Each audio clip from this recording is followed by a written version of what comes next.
Bonjour chers élèves. La leçon d'aujourd'hui concerne la deuxième partie du chapitre relatif à l'approche systémique.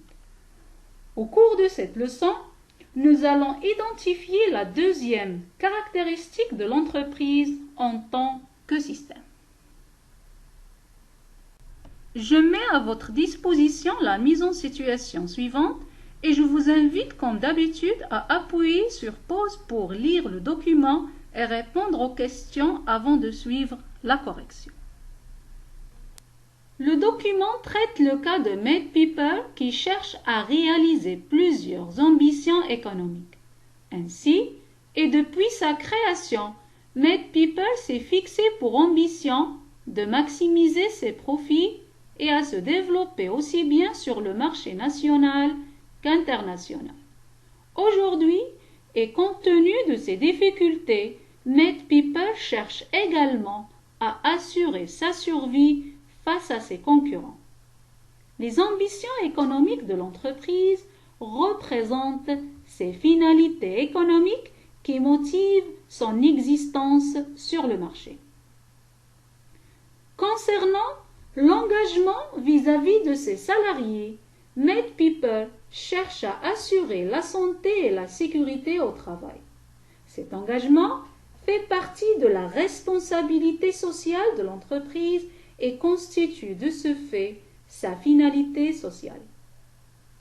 Pour ce qui est de l'engagement de Made People vis-à-vis de son environnement et vu les effets défavorables de l'industrie du papier, l'entreprise cherche à protéger l'environnement en faisant recours au recyclage comme alternative à l'achat de matières premières. Cet engagement fait partie de la responsabilité de l'entreprise vis-à-vis de la société et constitue de ce fait une finalité sociétale. Donc, on peut dire que Made People est à travers son activité est motivé par la réalisation de plusieurs finalités à la fois. Et de là, on peut déduire la deuxième caractéristique de l'entreprise en tant que système finalisé. À partir de la mise en situation précédente, nous avons pu identifier la deuxième caractéristique de l'entreprise en tant que système finalisé, c'est-à-dire que l'entreprise cherche à atteindre des finalités. Les finalités sont les objectifs généraux recherchés par l'entreprise tout au long de son existence. Les finalités d'une entreprise traduisent sa vocation et sa raison d'être. Première catégorie de finalités sont les finalités économiques, ما يسمى بالغايات الاقتصادية. Il peut s'agir de maximiser les profits, d'assurer le développement et la survie, de rechercher la qualité ou de devenir le leader sur le marché. Ces finalités relèvent de l'intérêt de l'entreprise. Deuxième catégorie de finalité est dite finalité sociale, غايات اجتماعية.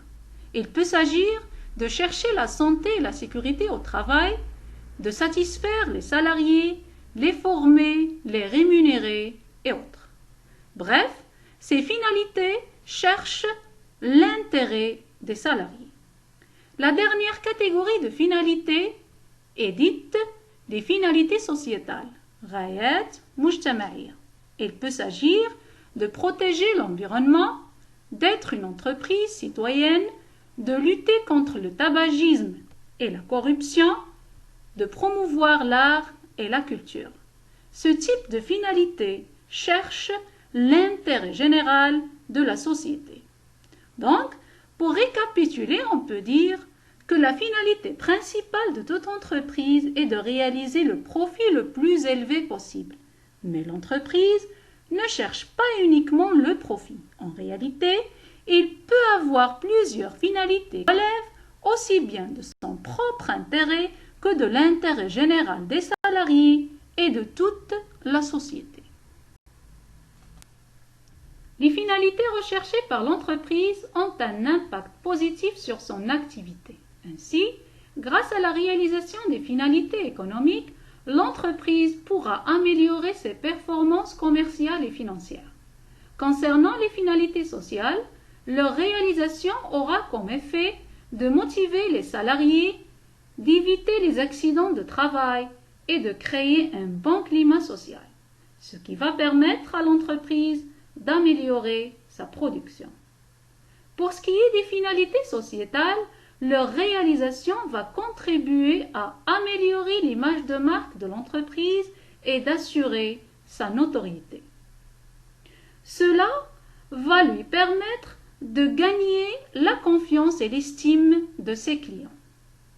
L'amélioration de la production, conjuguée à la confiance et l'estime des clients, entraîne une augmentation du chiffre d'affaires et des bénéfices de l'entreprise, contribuant ainsi à l'amélioration des performances commerciales et financières de cette dernière. Pour conclure, on peut dire que l'intégration volontaire de la responsabilité sociale et sociétale comme axe prioritaire pour le développement de l'entreprise participera efficacement à la réalisation des finalités économiques. En cherchant l'intérêt général, l'entreprise assure son propre intérêt.